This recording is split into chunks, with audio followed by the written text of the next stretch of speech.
The Book of Enoch changes everything, and I don't say that lightly, because once you actually read this ancient text, you begin to realize that some of the strangest passages in the Bible are not strange because they are meaningless. They're actually strange because we're missing the world that originally surrounded them. Why does Genesis suddenly mention the sons of God taking human women? Who were the Nephilim? Why does the New Testament warn about angels who abandoned their proper dwelling? Why does the letter of Jude contain a prophecy attributed directly to Enoch, even though the Book of Enoch isn't in most modern Bibles? Why were certain angels imprisoned before the final judgment? And why does Genesis give us only a few mysterious sentences about events that the Book of Enoch turns into an entire cosmic catastrophe? And perhaps the most disturbing question of all is, why was humanity's corruption connected not only to violence or disobedience, but to knowledge? Because according to Enoch, the Watchers didn't merely descend, they taught. They revealed secrets. They transferred knowledge across a boundary that was never supposed to be crossed. And after that, the world was never the same.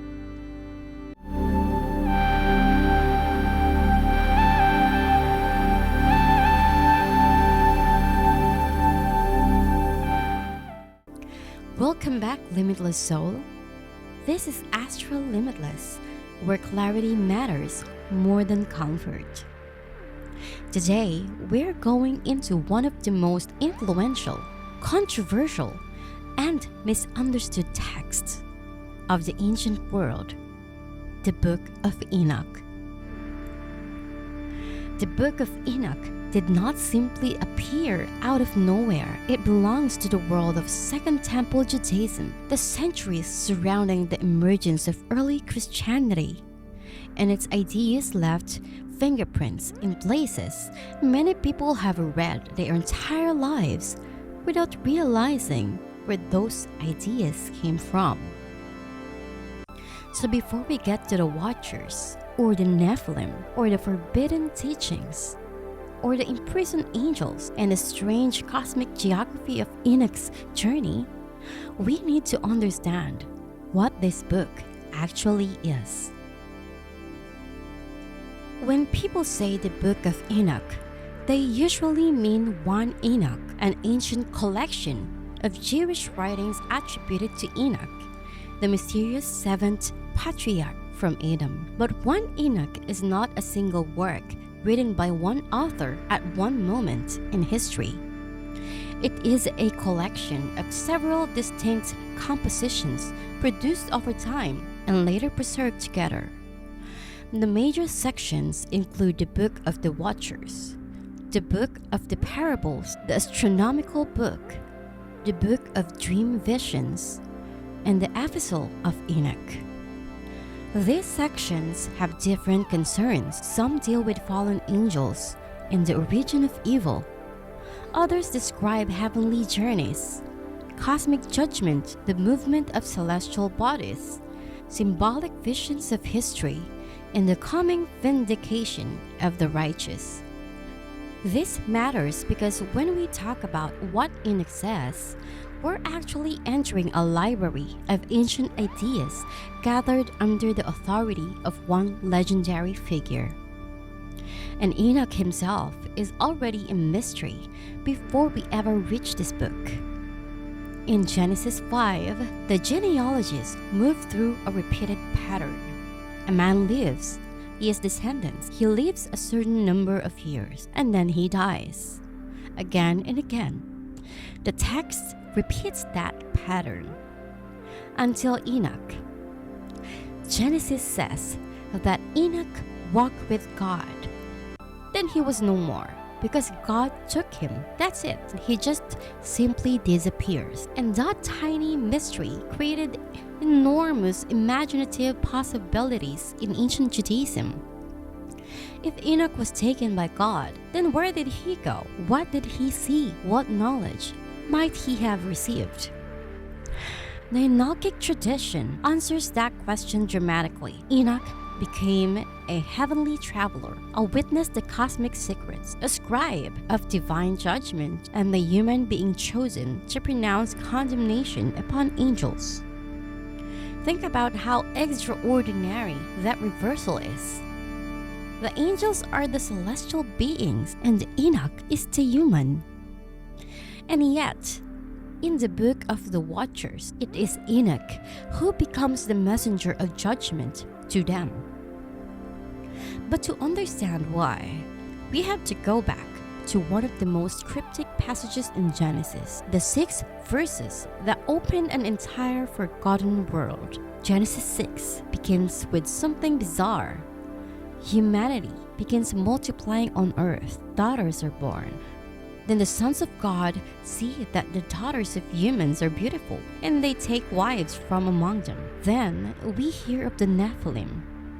And almost immediately afterward, the narrative moves toward human wickedness and the flood. That's the compressed biblical version, 6 verses.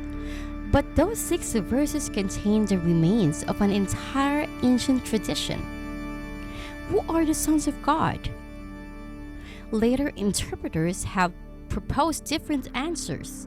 Some have said they were descendants of Seth, intermarrying with descendants of Cain.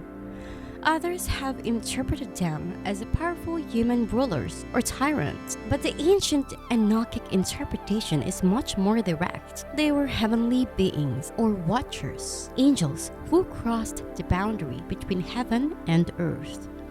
And the Book of Enoch, it names their leaders, it describes their oath, it tells us where they descended, it describes what they taught, and it tells us what happened when knowledge belonging to the heavenly realm entered human civilization through beings who had rebelled against cosmic order. According to 1 Enoch 6, 200 watchers descended upon Mount Hermon, but before they descended, their leader, Azazel, feared something. He was afraid that the others would lose their nerve and leave him alone to bear responsibility for the act. So they swore an oath. They bound themselves together by mutual imprecations. This is an important detail because the descent isn't presented as an accident or momentary temptation. It is organized, deliberate. They know they are crossing a boundary and they agree to do it together.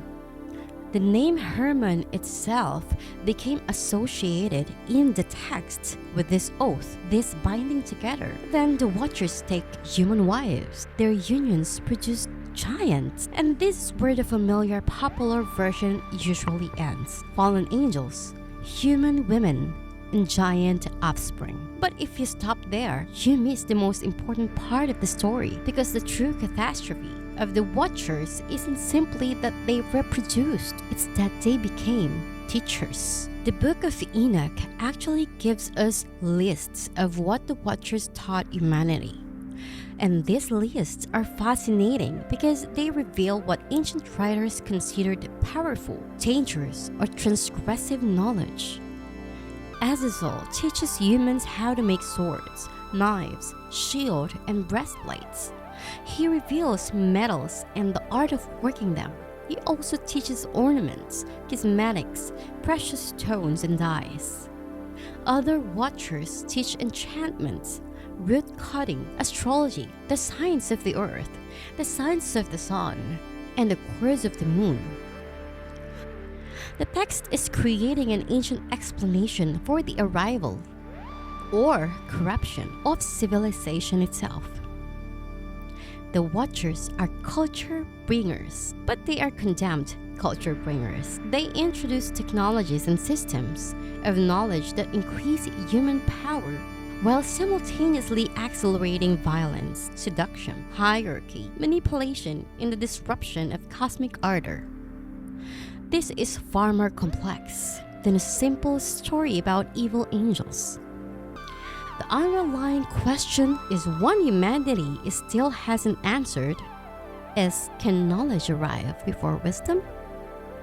And what happens when it does? Because Enoch's answer is terrifying. The giants consume everything humanity produces. When human beings can no longer sustain them, the giants turn against humanity, and then the violence spread. The blood fills the earth. The knowledge has not liberated the world. It has actually amplified what humanity is capable of doing itself. The Book of Enoch is presenting technology as morally unstable. Yes, knowledge is power, but power does not automatically create wisdom. A civilization can become more advanced and more destructive at the same time. It can know more while understanding less. It can acquire capabilities faster than it acquires the moral maturity to control them. And the Enochic writers were wrestling with this problem more than 2,000 years ago. But there is an even stranger layer here, because not all forbidden knowledge in Enoch appears inherently evil. Knowing the movement of celestial bodies isn't obviously wicked, right? Working with metals isn't automatically evil. Understanding plants isn't necessarily corrupt. So why is the knowledge forbidden? Perhaps the problem isn't always the contents of the knowledge itself. Perhaps the problem is the crossing of boundaries. Who reveals it, when it is revealed, why it is revealed, and whether humanity is prepared to carry it. Because Enoch is not simply anti-knowledge. Enoch himself receives secret knowledge from heaven. The difference is that Enoch receives revelation through legitimate divine order, while the Watchers seize and transmit secrets through rebellion. Then the issue is not ignorance versus knowledge. It is right knowledge and corrupted knowledge, revelation and violation, wisdom and power detached from wisdom. And that distinction takes us directly into one of the most mysterious figures in the entire tradition. Azazel, the angel who receives the blame. Among all the Watchers, Azazel receives a special attention. When the archangel looked down upon the earth and see the bloodshed, Azazel is singled out. Raphael is commanded to bind him hand and foot and cast him into darkness. He is thrown into a rough and jagged place called Duduel and covered with stones until the day of judgment. Then comes one of the most striking statements in the entire Book of the Watchers. The whole earth has been corrupted through the works taught by Azazel. Now, if the name Azazel sounds familiar, well, it should, because Azazel also appears in Leviticus 16 in the ritual of the Day of Atonement. 2 goats are chosen. One is for Yahweh, and other is sent away into the wilderness for Azazel. The high priest symbolically places the sins of the people upon this goat before it is driven away. This is the origin of what we now call the scapegoat. The Enochic tradition gives that ancient ritual a much darker cosmic background. Azazel is associated with the wilderness. Azazel is a corrupting figure expelled from the community that confined in the desert. Scholars debate exactly how the Levitical Azazel relates to the Azazel of 1 Enoch. And we should not pretend every question has a simple answer, but the connection is too significant to ignore. The wilderness, in ancient thought, it was often not merely empty geography. It could represent chaos, impurity, danger, and a domain outside ordered sacred space. And if you grew up thinking the Bible story of evil was simply Satan rebelled, then the human sinned. Enoch reveals a much more crowded and complicated supernatural world. And that's where we'll pause for today. We've traced the origin of the Watchers, the Nephilim, or forbidden language, and the supernatural worldview that shaped the Book of Enoch. But we've only reached the halfway point. In the next video, we'll explore how Enoch influenced the world of the New Testament, why Jude quotes it, what it reveals about the Son of Man, how it compares with Gnostic tradition, and why this ancient text still sparks debate thousands of years later. Until then, thank you so much for joining me today, Limitless Souls. If you enjoyed this deep dive, I'd love to hear your thoughts in the comment below. And if you don't want to miss the continuation, be sure to subscribe so you'll know when the next chapter is released. Until next time, stay curious, seek truth with discernment, and remember, sometimes the most important discoveries aren't the answer we find, but the questions we finally learn to ask.